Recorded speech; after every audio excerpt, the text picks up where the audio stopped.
पवित्र आत्मा के बपतिस्मा के वो 4 विषय हम सीख चुके हैं। पवित्र आत्मा का बपतिस्मा क्या है, पवित्र आत्मा के बपतिस्मा की घटनाएं, वो घटनाएं फिर हमने देखी। तीसरा हमने देखा कि पवित्र आत्मा का बपतिस्मा पाने के बाद एक व्यक्ति के जीवन में जो जरूरी चिन्ह है वो क्या क्या है। और फिर हमने देखा था पवित्र आत्मा जब एक व्यक्ति के जीवन का नियंत्रण लेता है तो क्या क्या अनुभव आते हैं। वो अनुभव थोड़ा देखा था हमने, और बहुत सारे अनुभव हैं। तो आज हम देखेंगे पवित्र आत्मा का बपतिस्मा किसको मिलेगा, कंडीशन क्या क्या है, पवित्र आत्मा का बपतिस्मा किसको मिलेगा। आमतौर पर कई सारे झुंडों में, कलीसियाओं में होता क्या है, पवित्र आत्मा की भरपूरी पाने के लिए उकसाया जाता है। उकसाया जाता है, कैसे उकसाया जाता है? स्तुति स्तुति बोलो, जोर जोर से स्तुति, तेजी से स्तुति स्तुति स्तुति स्तुति करते करते अचानक क्या आने लगेगा? अन्य भाषा आने लगेगी। लेकिन वो तरीका सही नहीं है, क्योंकि इससे क्या होता है, शैतान भी इस मौके का फायदा उठा सकता है, क्योंकि दुष्ट की शक्तियां तैयार रहती हैं मौके की ताक में नियंत्रण लेने के लिए। पवित्र आत्मा आने की बजाय कोई दूसरा आत्मा आ सकता है। और इस तरीके से उकसाने से जब एक व्यक्ति अन्य भाषा बोलने लगता है, वो लक्ष्य क्या है? अन्य भाषा है। क्या नहीं है? पवित्र आत्मा का बपतिस्मा लक्ष्य नहीं है, पवित्र आत्मा की भरपूरी लक्ष्य नहीं है। लक्ष्य क्या है? अन्य भाषा। तो जैसे तैसे अन्य भाषा बोलना शुरू कर देते हैं। तो उसमें होता क्या है फिर? उसमें वो दिलेरी नहीं आएगी, जो दिलेरी पवित्र आत्मा की भरपूरी में आती है। वो दिलेरी नहीं आएगी, आत्मा के फल नहीं दिखेंगे, आत्मा के वरदान नहीं दिखेंगे, अंदर से पवित्रीकरण नहीं होगा, आत्मा की अगुवाई में नहीं चल पाएंगे। तो वो सब कैसे आएगा? जब पवित्र आत्मा का बपतिस्मा होगा तभी वो दिलेरी आएगी, तभी आत्मा के वो चिन्ह और आत्मा के वो काम दिखेंगे। और उसके लिए हमने क्या करना है, क्या करना चाहिए? अन्य भाषा बोलना लक्ष्य नहीं होना चाहिए, बल्कि सही मन से हमने अपने जीवन को देखना है। हमारा जीवन, हमारी हालत क्या है, अपनी हालत को एहसास करना है। मेरी हालत क्या है? मैं अपने व्यक्तिगत जीवन में कितनी बातों में हार रहा हूं, हारा हुआ एक व्यक्ति हूं। पारिवारिक जीवन में पत्नी के साथ संबंध, पति के साथ संबंध, भाई बहन के साथ संबंध, बच्चों के साथ संबंध, उस संबंध में मैं क्या हूं? हारा हुआ हूं। और फिर और आगे जाएं तो अपने रिश्तेदारों के साथ, जहां काम करते हैं उधर कलीग के साथ, या कॉलेज में स्कूल में है तो उधर उनके साथ जैसा व्यवहार होना चाहिए वैसा समाज में जैसा व्यवहार होना चाहिए, फाइनेंशियल डिसिप्लिन जो हमारे जीवन में होना चाहिए, आर्थिक अनुशासन, उन बातों में क्या है? हारे हुए हैं। कितनी बार हारते हैं। वो एहसास अंदर आना है, मैं क्या हूं? मैं हार रहा हूं, मैं हार रहा हूं, है ना। जब वो एहसास हमें होगा तभी हमारे अंदर एक मन आएगा, प्रभु मुझे जयवंत कर, मुझे अपने आत्मा के द्वारा क्या कर? जयवंत कर। तो पीछे मुड़कर जब 2022 को हम देखते हैं, 2022 कितनी बातों में हम हारे हैं, कितनी बार बुरे तरीके से हारे हैं। मौका है पीछे मुड़कर देखने का। लेकिन हमारी प्रार्थना क्या होनी चाहिए? प्रभु नया साल जो आ रहा है 2023, इसमें मैं क्या ना हूं, मैं हारूं नहीं। मुझे क्या चाहिए? पवित्र आत्मा का बपतिस्मा चाहिए। मुझे पवित्र आत्मा और आग का वो बपतिस्मा चाहिए जो मसीह यीशु ही दे सकता है, और कोई मनुष्य नहीं दे सकता।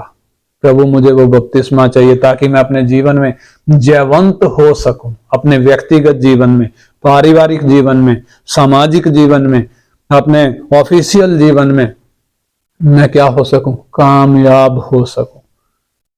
कामयाब का मतलब मैं जयवंत हो सकूं। शैतान के साथ की लड़ाई में मैं क्या ना हूं?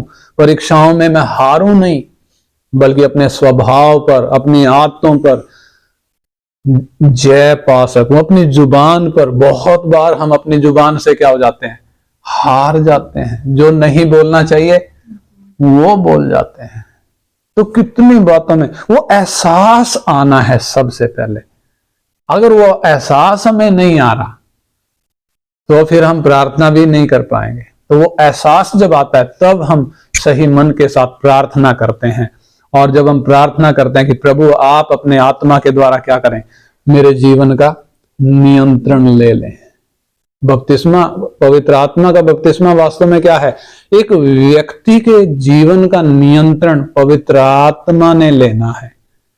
जब हम देखते हैं, मैंने पहले बताया, हम अपने जीवन की जो गाड़ी है, अपने जीवन की गाड़ी के ड्राइविंग सीट पर हम हैं।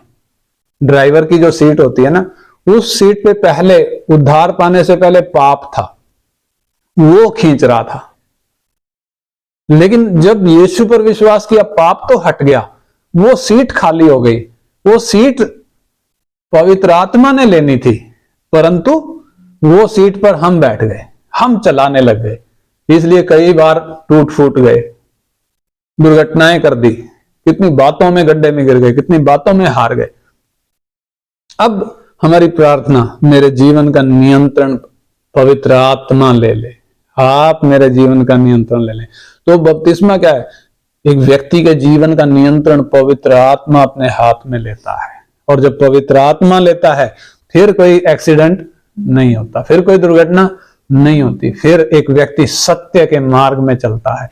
पवित्र आत्मा ही चला सकता है। एक व्यक्ति अपनी बुद्धि से, अपने बल से, अपने प्रयासों से नहीं कर सकता। तो नियंत्रण पवित्र आत्मा ने लेना है। जब हम प्रार्थना करते हैं, परमेश्वर का वायदा है, परमेश्वर अपने वायदे को हमारे जीवन में पूरा करना चाहता है। उसने वायदा किया है। योएल में जब हम पढ़ते हैं, योएल 2 अध्याय का 28-29 वचन, योएल 2 अध्याय उसका 28 और 29 वचन हम पढ़ें। योएल नबी की पुस्तक। उन बातों के बाद मैं सब प्राणियों पर अपना आत्मा उंडेलूंगा। उन बातों के बाद हाँ, मैं सब प्राणियों पर हाँ, अपना आत्मा उंडेलूंगा। तुम्हारे बेटे बेटियां भविष्यवाणी करेंगी और तुम्हारे पुण्य स्वप्न देखेंगे और तुम्हारे जवान दर्शन देखेंगे। तुम्हारे दास और दासियों पर भी मैं उन दिनों में अपना आत्मा उंडेलूंगा। परमेश्वर का ये वायदा है, परमेश्वर का ये वायदा है। और इधर लिखा है, उन बातों के बाद मैं सब प्राणियों पर अपना आत्मा उंडेलूंगा। यानी मुझ पर और आप पर भी वो अपना आत्मा क्या करना चाहता है, उंडेलना चाहता है, उंडेलना चाहता है। अपनी आत्मा से हमें परिपूर्ण करना चाहता है, अपनी आत्मा का हमें बपतिस्मा देना चाहता है। लेकिन लेने वाला लेना नहीं चाह रहा, रुकावट वहां पे है। जिसने लेना है, परमेश्वर तो देना चाहता है, वायदा पूरा करना चाहता है, वायदा पूरे करते भी आ रहा है पिंतेकुस्त के दिन से। लेकिन जिसने लेना है वो क्या होना चाहिए, तैयार होना चाहिए, उसको मालूम होना चाहिए मैंने करना क्या है। तो परमेश्वर जब देना चाहता है, हमें कब मिलेगा, जब हम परमेश्वर की उन कुछ शर्तों को पूरा करते हैं। सबसे पहली शर्त क्या है, परमेश्वर के वचन में हम पढ़ते हैं, प्रेरितों के काम 5 अध्याय उसका 32 वचन पढ़ेंगे। प्रेरितों के काम 5 अध्याय का 32 वचन,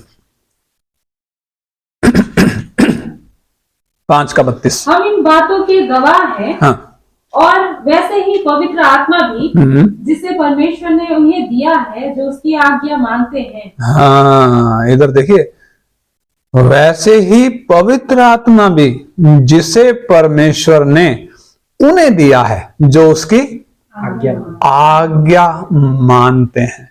यानी जरूरी क्या है, आज्ञा मानना जरूरी है। हम इधर मात खाते हैं, हम अपने परिवार में आज्ञा नहीं मानते, कई बार हम परमेश्वर की आज्ञा नहीं मानते कई बार।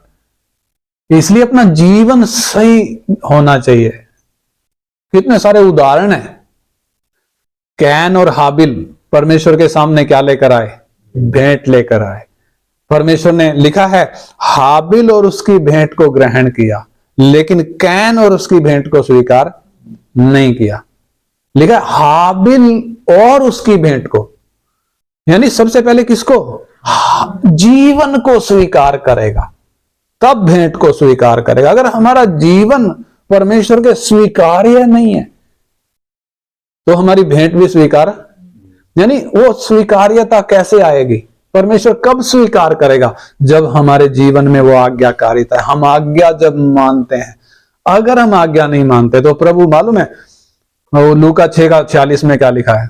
तुम क्यों मुझे हे प्रभु कहते हो जब तुम मेरा कहना मानते नहीं हो। यानी हमें प्रभु को, यीशु को प्रभु कहने का भी हक नहीं है यदि हम क्या नहीं करते, आज्ञा नहीं मानते। तो पवित्र आत्मा का बपतिस्मा यदि हमें चाहिए तो आज अभी हम अपने जीवन को जांच कर देखें, क्या मैं आज्ञा मानता हूं? नंबर दो के लिए हम पढ़ेंगे परमेश्वर के वचन से यूहन्ना 7 अध्याय उसका 37 से 39 वचन। यूहन्ना 7 अध्याय 37 वचन से 39 वचन तक। पर्व के अंतिम दिन जो मुख्य दिन है, यीशु खड़ा हुआ और पुकार कर कहा, यदि कोई प्यासा हो तो मेरे पास आए और पिए। जो मुझ पर विश्वास करेगा, जैसा पवित्र शास्त्र में आया है, उसके हृदय में से जीवन के जल की नदियां बह निकलेंगी। उसने ये वचन पवित्र आत्मा के विषय में कहा। हाँ, उसने ये वचन पवित्र आत्मा के विषय में कहा, जिसे उस पर विश्वास करने वाले पाने पर थे। हाँ, जिसे उस पर विश्वास करने वाले पाने पर थे, क्योंकि आत्मा अब तक न उतरा था। हाँ, ना उतरा था, क्योंकि यीशु अब तक अपनी महिमा को न पहुंचा। इधर लिखा जिसे उस पर विश्वास करने वाले पाने पर, यानी विश्वास भी करना है। अगर विश्वास ही नहीं है तो असंभव है। और दूसरी बात इधर प्रभु क्या कह रहा? जो प्यासा हो वो मेरे पास आए और पिए। यानी हमें क्या आना है? पवित्र आत्मा के लिए वो प्यास आनी है। अगर वो प्यास नहीं है, कभी भी हमें पवित्र आत्मा का बपतिस्मा मिल नहीं पाएगा। पवित्र आत्मा हमारे अंदर है तो कब आ गया? जिस दिन यीशु को स्वीकार किया, लेकिन नियंत्रण नहीं ले रहा, पीछे बैठा है। पीछे क्यों बैठा है? हम खुद ड्राइव कर रहे हैं। इसलिए जरूरी क्या है? हम खुद हट जाएं, पवित्र आत्मा को सौंप दें। लेकिन वो कब होगा? जब हम आज्ञा मानते हैं, नंबर 1। नंबर 2, हमारे अंदर वो विश्वास है। और इधर प्रभु कहता है जो प्यासा हो, प्यास यदि हमारे अंदर है। पुराने नियम में जब हम देखते हैं, पुराने नियम में वचन इतना खुला हुआ नहीं था। फिर भी देखो, भजन लिखने वाला, भजन 42, भजन संहिता 42 का 1 और 2 वचन पढ़ें तो भजन लिखने वाले के मन की प्यास को जरा आप देखें। जैसे हिरनी नदी के जल के लिए हाँफती है, हाँ, जैसे हिरनी नदी के जल के लिए हाँफती है, वैसे ही हे परमेश्वर मैं तेरे लिए हाँफता हूँ। हाँ, क्या हम में है कोई ऐसा जो परमेश्वर के लिए हाँफता हो? ठीक है, हम प्रार्थना करते होंगे, वचन पढ़ते होंगे, संगति करते होंगे, लेकिन परमेश्वर के लिए हाँफना, जैसे हिरनी नदी के जल के लिए हाँफती है, वैसे ही है परमेश्वर मैं तेरे लिए हाँफता हूं। और आगे, जीवते ईश्वर, हाँ परमेश्वर का मैं प्यासा हूं। हाँ, परमेश्वर का मैं प्यासा हूं। मैं कब जाकर परमेश्वर को अपना मुंह दिखाऊंगा। हाँ, यहाँ पे क्या दिखता है हमें? पुराने नियम के संतों के अंदर कैसी प्यास थी, लेकिन क्या वो प्यास अब जब हमें वचन खुलकर मिला है, क्रूस पर जब हमने परमेश्वर के उस प्रेम को चखा है, क्या हमारे जीवन में वो प्यास है? हमने चेक करके देखना, हमने जांचना है क्या मेरे जीवन में वो प्यास है। मालूम है, अगर हमारे जीवन में प्यास है, परमेश्वर आएगा। हम उदाहरण में देखते हैं, सामरी स्त्री, उसको वो प्यास थी, और मालूम है वो कुएं पर कब आई? प्यास बुझाने के लिए। वो कुएं पर पानी भरने के लिए किस टाइम आई? दिन दोपहरी, गर्मी का सीजन, दिन दोपहरी में आई। सुबह के शाम भर सकती थी, शाम को भर सकती थी, लेकिन उधर लिखा है 6वें घंटा, यानी वो 12 बजे, गर्मी का मौसम है और इतनी दूर, नगर से बहुत दूर जाकर वो कुआं है, इतनी गर्मी में दिन दोपहरी में आकर वो प्यास बुझाने की कोशिश कर रही है। और मालूम है यूहन्ना 4:4 में लिखा है, पढ़ें तो एक बार, क्या लिखा है यूहन्ना 4:4 में? यूहन्ना 4:4 जल्दी से, यूहन्ना 4:4। और उसको सामरिया से होकर जाना अवश्य था। हाँ देखिए, यीशु मसीह यहूदिया से गलील को जाना चाहता है, लिखा है, और उसे सामरिया से होकर जाना अवश्य था, जरूरी था। क्यों था जरूरी? क्योंकि सर्वज्ञानी प्रभु उधर देख रहा है, सुखार नगर में, सामरिया के सुखार नगर में एक प्यासी औरत है जो दिन दोपहरी इतनी भयंकर गर्मी में 12 बजे पानी ढूंढ रही है, इतनी दूर आती है पानी भरने के लिए, लेकिन फिर भी प्यास बुझती। प्रभु उधर पहुंच गया, क्या करने के लिए? प्यास बुझाने के लिए, और प्यास बुझाई। और जब उसकी प्यास बुझी, मालूम है वो घड़ा छोड़कर चली गई, वो नगर को प्रभु के पास ले आई। वो प्यास प्रभु बुझाएगा नहीं बुझाएगा? प्रभु कहता है जो प्यासा हो मेरे पास आए। प्रभु तो सामरी औरत के पास चला गया, क्या करने के लिए? क्या हमारी प्यास बुझाएगा नहीं बुझाएगा? लेकिन समस्या किधर है? प्यास ही नहीं है। इसलिए आइए हम जांच कर देखें अपने जीवन में, क्या मुझ में वो प्यास है। तीसरी बात हम देखेंगे उसका लूका 11 बहुत ही जाना माना वचन है ये। लूका 11 का 9 वचन से पढ़ेंगे, 9 वचन से। और मैं तुमसे कहता हूँ हाँ, कि मांगो तो तुम्हें दिया जाएगा, हाँ, ढूंढो तो तुम पाओगे, हाँ, खटखटाओ तो तुम्हारे लिए खोला जाएगा। हाँ, 13 वचन तक जब हम पढ़ते हैं, प्रभु खोल कर बता रहा है, खोल कर बता रहा है, उदाहरण भी दे रहा है। तुम बुरे होकर अपने बच्चों को अच्छी वस्तुएं देना जानते हो, तो तुम्हारा स्वर्गीय पिता जो अच्छा है वो तुम्हें अच्छी वस्तुएं, यानी पवित्र आत्मा, इधर लिखा है उसका 13 वचन में आता है, जब तुम बुरे होकर अपने बच्चों को अच्छी वस्तुएं देना जानते हो, तो स्वर्गीय पिता अपने मांगने वालों को पवित्र आत्मा क्यों ना देगा? किसको? मांगने वालों को। इधर 3 बातें लिखी हैं, मांगना, ढूंढना, खटखटाना। ये 3 चीजें, जो मांगेगा, जो ढूंढेगा, जो खटखटाएगा। जो मांगेगा उसको मिलेगा, जो ढूंढेगा वो पाएगा, जो खटखटाएगा उसके लिए खोला जाएगा। सिद्धांत है, देखो परमेश्वर ने लिखकर हमारे हाथ में दिया है, तुम मांगो तो सही, मैं दूंगा। तुम मांगो तो सही, मांगो, ढूंढो, खटखटाओ। तो वो मांगना, ढूंढना, खटखटाना है क्या? उस बात को जरा हम समझें। ये तीनों चीजें, मांगना, ढूंढना, खटखटाना, इसका सिद्धांत क्या है? मांगने का सिद्धांत क्या है? ढूंढने का सिद्धांत क्या है? खटखटाने का सिद्धांत क्या है? इस सिद्धांत को जरा हम समझें। इसको समझने के लिए आइए हम परमेश्वर के वचन से पढ़ेंगे। लूका 18 1 से 8 तक पढ़ेंगे। प्रभु एक दृष्टांत उधर बता रहे हैं मांगने का, वो सिद्धांत हमें सिखाने के लिए। लूका 18 का 1 से 8। फिर उसने इसके विषय में कि नित्य प्रार्थना करना और हियाव ना छोड़ना चाहिए, उनसे ये दृष्टांत कहा। हाँ, किस विषय में कहा? नित्य प्रार्थना करना चाहिए, बिना हियाव छोड़े, हिम्मत नहीं हारनी चाहिए। वह सिद्धांत कैसे मांगना है? बिना हिम्मत हारे, बिना हियाव छोड़े। तो इधर एक दृष्टांत दे रहा है। क्या दे रहा है? किसी नगर में एक न्यायी रहता था जो ना परमेश्वर से डरता था और ना किसी मनुष्य की परवाह करता था। हाँ, एक ऐसा न्यायी है जो ना परमेश्वर से डरता, ना मनुष्यों से डरता। हाँ, उसी नगर में एक विधवा भी रहती थी, हाँ, जो उसके पास आकर कहा करती थी, आकर कहा करती थी, मेरा न्याय चुकाकर मुझे मुद्दई से बचा। हाँ, मुद्दई से, यानी मेरे दुश्मन से, जो मेरे घर पर कब्जा करना चाहता है या मेरा नुकसान जो करना चाहता है, उससे क्या कर, मेरी रक्षा कर, मैं मुझे मुद्दई से बचा।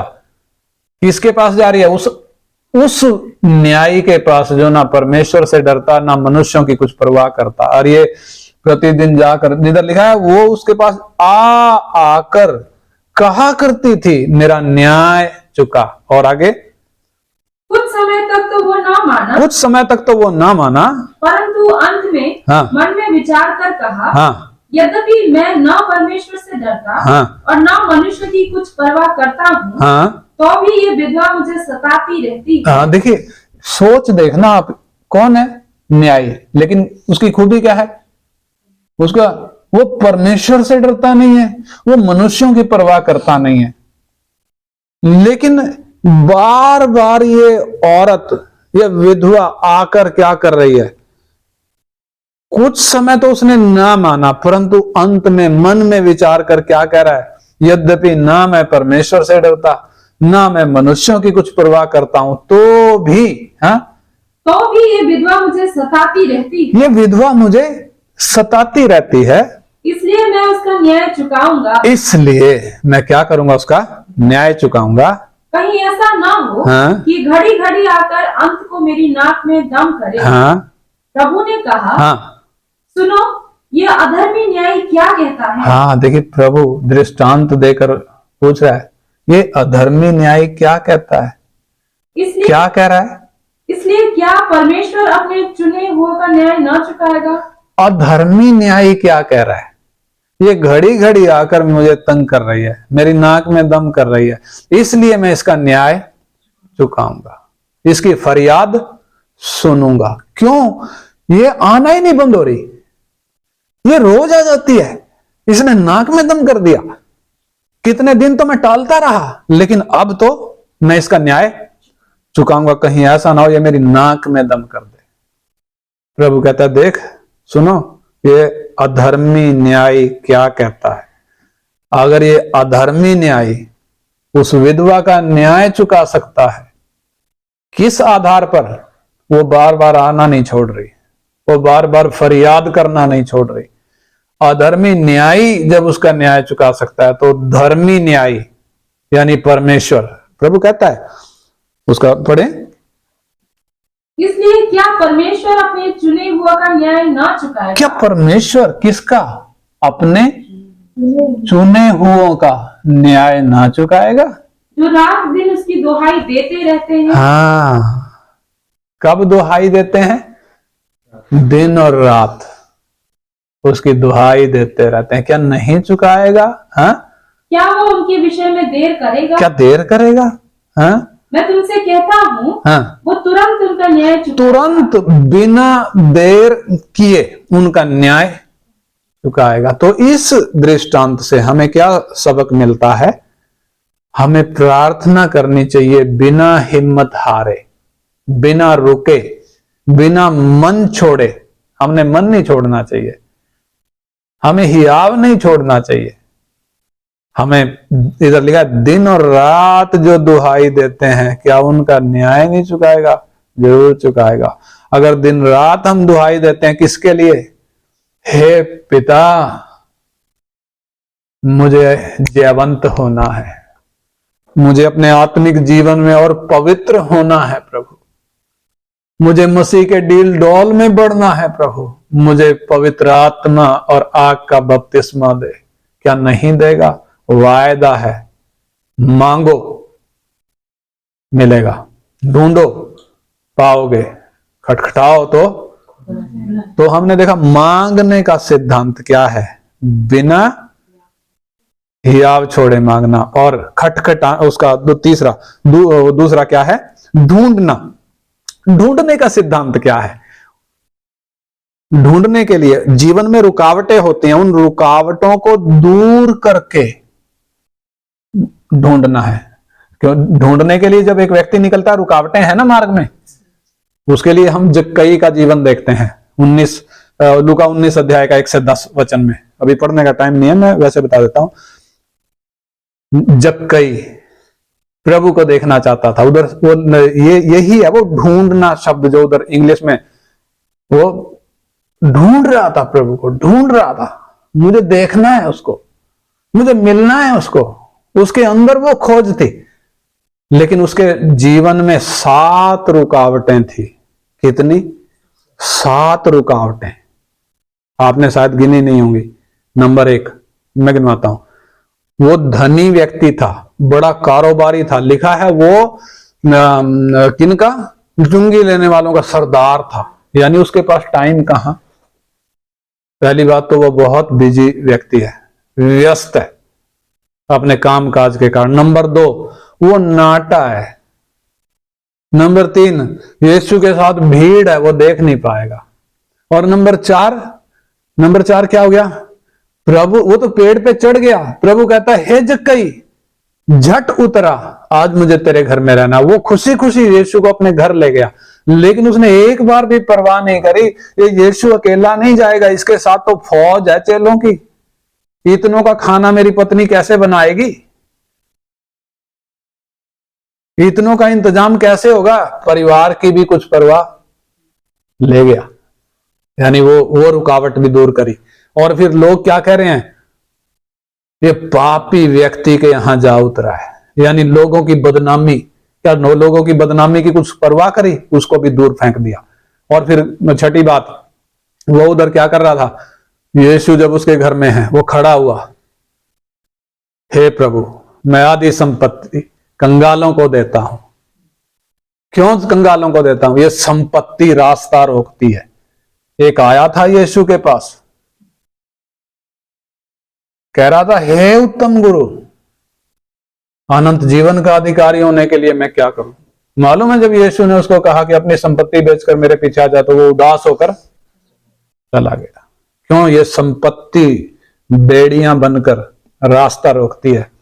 इसलिए जो कई को कहने की जरूरत नहीं पड़ी, प्रभु ने कहा नहीं उसे, लेकिन ये खुद ही मैं आधी संपत्ति कंगालों को देता हूं। संपत्ति का रुकावट भी हटा दी। और 7वीं बात उसने क्या किया? कहता है यदि मैंने किसी का अन्याय करके कुछ ले लिया, 4 गुना फेरता हूं। यानी उसको अपना पाप याद आ गया। कौन सा पाप?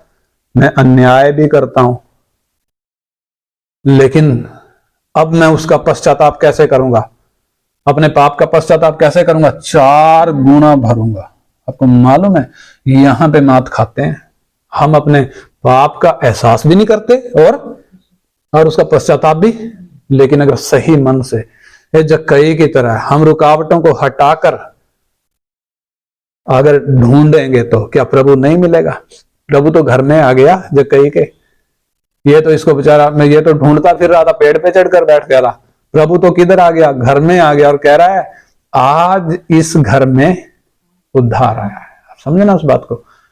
ढूंढने का सिद्धांत, रुकावटों को दूर करके। रुकावटें क्या है हमारे जीवन में? आलस है, अनाज्ञाकारिता है, कितनी सारी बातें हैं, कितनी सारी बातें हैं। वचन पढ़ने का मन नहीं, प्रार्थना करने का मन, ये रुकावटें हैं। क्या हम करेंगे दूर? अगर हमें पवित्र आत्मा का बपतिस्मा चाहिए तो रुकावटों को दूर करके ढूंढना। जक्कई ने रुकावटों को दूर करके ढूंढा। और भी हैं कई सारे उदाहरण, लेकिन अभी टाइम नहीं है। 3री बात, खटखटाने का सिद्धांत। वो लिखा ना, जो मांगेगा उसको मिलेगा, जो ढूंढेगा वो पाएगा, जो खटखटाएगा। खटखटाने का सिद्धांत, उसके लिए लूका 11 अध्याय में वापिस आ जाएं। उसका 11 अध्याय का 3 उसका आप पढ़ो, 5 वचन से पढ़ लो। 11 का 5 से 8। तब उसने उनसे कहा, हाँ, तुम में से कौन है हाँ, कि उसका एक मित्र हो, हाँ, और वो आधी रात को उसके पास जाकर उससे कहे, हाँ, हे मित्र, हाँ, मुझे 3 रोटियां दे। हाँ, देखिए आधी रात को जाकर क्या कर रहा है? अपने पड़ोसी का दरवाजा खटखटा रहा है। कब? दोबारा पढ़ना 5 वचन। तब उसने उनसे कहा, हाँ, यीशु समझा रहा है। हाँ, तुम में से कौन है हाँ, कि उसका एक मित्र हो, और वो आधी रात को उसके पास जाकर उससे कहे। पड़ोसी के साथ साथ वो क्या भी है? मित्र भी है, जिसका दरवाजा खटखटाया। किस टाइम खटखटाया? आधी रात को जाकर अपने पड़ोसी का, जो मित्र भी है, उसका जाकर दरवाजा खटखटाया। और क्या कह रहा है? हे मित्र, मुझे 3 रोटियां दे। मुझे 3 रोटियां दे। हाँ, क्योंकि एक यात्री यात्री मित्र मेरे पास आया है हाँ, एक यात्री मित्र मेरे पास आया है और उसके आगे रखने के लिए मेरे पास कुछ नहीं है। हाँ, मेरे घर में कुछ नहीं है कि मैं उसके आगे रख सकूं। और वो भीतर से उत्तर दे, हाँ, वो भीतर से उत्तर दे रहा है। कौन? उसका मित्र। मुझे दुख ना दे, मुझे दुख ना दे, अब तो द्वार बंद है अब तो दरवाजा बंद है। और मेरे बालक मेरे पास बिछौने पर है, हाँ, इसलिए मैं उठकर तुझे दे नहीं सकता। मित्र होने पर भी दे नहीं सकता, आधी रात को नहीं उठ सकता। हाँ मैं तुमसे कहता हूँ, हाँ, यदि उसका मित्र होने पर मित्र होने पर भी, उसे उठकर ना दे, हाँ, मित्र होने पर भी उठकर ना दे तो भी उसके लज्जा छोड़कर मांगने के कारण, उसके लज्जा छोड़कर मांगने के कारण उसे जितनी आवश्यकता हो हाँ, उतनी उठकर देगा। हाँ, मित्र होने के तौर पर नहीं देगा, परंतु किस तौर पर देगा? ये लज्जा छोड़कर आधी रात को आकर मेरा दरवाजा खटखटा रहा है। मित्र होने पर मना कर सकता है, लेकिन इसकी लज्जा को देखकर इसने क्या करके लज्जा छोड़कर आधी रात को आकर दरवाजा खटखटाया। इसलिए प्रभु क्या कह रहा है? बेशक वो मित्र होने पर ना उठे, परंतु ये जो लज्जा छोड़कर मांगने के लिए गया है, दरवाजा जाकर खटखटाया है, इसलिए उसे जितनी आवश्यकता हो उतनी उठकर। आपको समझ में आई बात? नहीं आई? खटखटाना कैसे है?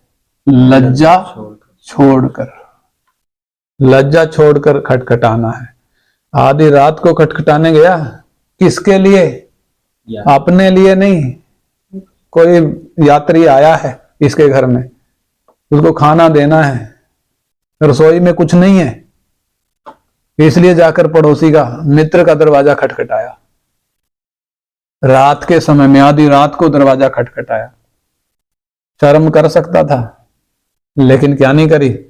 शर्म नहीं करी। इसलिए प्रभु कहता है, आप समझे ना इस बात को? लज्जा छोड़कर जब हम खटखटाते हैं, क्या हम खटखटाएंगे? क्या हम ढूंढेंगे? कैसे ढूंढना है? जैसे जक्कई ने 7 रुकावटें पार करी। एक और है, तिमाई का पुत्र बरतिमाई, अंधा भिखारी, उसने भी 7, उसके सामने भी 7 थी। सीखेंगे वो प्रभु की मर्जी है तो 7, इसने भी 7 रुकावटें पार करी। ढूंढना कैसे है? रुकावटों को दूर करना है। कोई और नहीं करेगा आकर रुकावटों को दूर। यीशु यरीहो शहर में आया। क्यों आया? जक्कई को देख रहा था। उसके मन में क्या है? वो ढूंढ रहा है, मुझे देखना चाहता है। लेकिन उसके घर नहीं गया, ना उसके ऑफिस में गया। क्यों? इसको आने दे, उसको मेरे पास आने दे। क्यों आने दे? ये रुकावटें जरा दूर तो करे।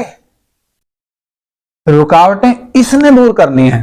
और जक्कई ने क्या किया? 1 नहीं, 2 नहीं, 3 नहीं, 4 नहीं, 5 नहीं, 6 नहीं, 7 रुकावटें दूर करी। 7 का मतलब क्या है पता है? 7 यानी संपूर्णता का वो संख्या है 7। संपूर्ण रुकावटों को उसने क्या किया? दूर किया। और मांगना, कैसे मांगना? याव छोड़े बिना। वो विधवा, ये नहीं सोचा उसने कि ये जो न्याय है ये परमेश्वर का भय नहीं मानता, मनुष्यों की परवाह नहीं करता, ये तो मानेगा ही नहीं, मैं क्यों जाऊं। वो सोच सकती थी ना, लेकिन उसने जाना नहीं छोड़ा, फरियाद करनी। लेकिन हमारा जो परमेश्वर है वो धर्मी न्यायी है। लिखा है जो दिन रात उसकी दुहाई देते हैं वो देर नहीं करेगा। इसलिए आइए, ये सिद्धांत है मांगने का, ढूंढने का, खटखटाने का। ये शर्तें हैं जो हमने पूरा करनी है। आज्ञाकारिता, प्यास वो हमारे अंदर होनी है। हमने ढूंढना है, मांगना है, ढूंढना है, खटखटाना है। आइए हम प्रार्थना करें ताकि आज रात जो 2022 की आखिरी रात है, आइए हम इस रात में परमेश्वर के आत्मा से परिपूर्ण हो जाएं। हालेलुया। ताकि जिन बातों में हम इस साल में हारे हैं, अगले साल हम उन बातों में ना हारें। अगर हम अपने प्रयास से चले तो निश्चय हारेंगे, लेकिन परमेश्वर का आत्मा यदि हमें चलाएगा, निश्चय वो जयवंत करेगा। और बहुत सी बातें हैं, पवित्र आत्मा के बहुत सारे काम हैं जो हमारे जीवन में करना चाहता हूं, उन सब बातों में हम नहीं गए। आज हमने देखा कौन पवित्र आत्मा का बपतिस्मा पा सकता है, वही जो आज्ञाकारी है, जो विश्वास करता है, जो प्यास रखता है, जो मांगता है, ढूंढता है और खटखटाता है। प्रभु ने खोल खोल कर समझाया मांगना कैसे है, उस विधवा की तरह, ढूंढना कैसे है, जक्कई की तरह, खटखटाना कैसे है, वो एक व्यक्ति की तरह जो आधी रात अपने मित्र का दरवाजा खटखटा रहा है, अपने लिए नहीं, किसी यात्री के लिए, लज्जा छोड़कर। आइए हम भी इन दिनों में परमेश्वर के आत्मा का बपतिस्मा पाएं, पवित्र आत्मा का बपतिस्मा पाएं, जो हमारे आत्मिक जीवन के लिए सबसे बड़ी और सबसे जरूरी और सबसे पहली प्राथमिकता है, ताकि हम अपने आत्मिक जीवन में तरक्की कर सकें, मसीह के स्वभाव में बढ़ सकें, ताकि हमारे उद्धार का काम पूरा हो सके, ताकि वचन हमारे समझ में आ सके, ताकि हमारा जीवन परमेश्वर के ग्रहण योग्य हो सके।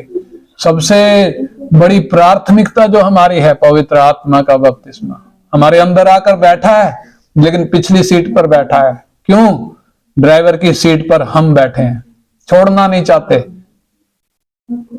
आइए आज रात अपने जीवन की गाड़ी की ड्राइवर की सीट को हम छोड़ दें। हम तो डब्बा हैं, डब्बा। हम अगले स्टेशन पर नहीं जा सकते, इंजन लेकर जाएगा। इसलिए आइए इंजन के साथ हम जुड़ जाएं। Hallelujah, hallelujah.